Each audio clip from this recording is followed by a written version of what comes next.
آج کل صدر مملکت اور الیکشن کمیشن میں خطوط کے ذریعے جنگ عروج پر ہے۔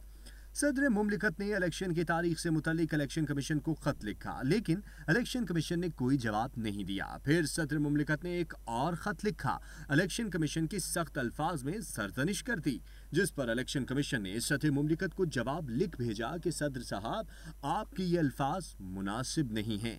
پھر صدر مملکت نے الیکشن پر مشاورت کے لیے اجلاس طلب کیا، جس میں الیکشن کمیشن کو بھی آنے کی ہدایت کی گئی۔ آج الیکشن کمیشن نے مشاورتی اجلاس کے بعد فیصلہ کیا ہے کہ ہم صدر مملکت کے اجلاس میں شرکت نہیں کریں گے۔ الیکشن کمیشن نے خط کے ذریعے صدر مملکت کی دعوت مسترد کرنے کے ساتھ ساتھ لکھا کہ پنجاب اور کے پی میں انتخابات کا معاملہ مختلف عدالتی فورمز پر زیر التوا ہے۔ الیکشن کمیشن ابھی صدارتی آفس سے مشاورت کے عمل میں داخل نہیں ہو سکتا۔ خط میں کہا گیا ہے کہ الیکشن کمیشن اپنی آئینی اور قانونی ذمہ داری سے آگاہ ہے۔ گورنر خیبر پختونخوا اور پنجاب نے ابھی تک عام انتخابات کی تاریخ نہیں دی۔ گورنر پنجاب نے کہا کہ وہ معاملے پر لاہور ہائی کورٹ کے فیصلے سے متعلق قانونی راستہ اختیار کریں گے۔ آئین اسمبلی تحلیل پر الیکشن کمیشن کو پولنگ کی تاریخ کا اعلان کرنے کا اختیار نہیں دیتا۔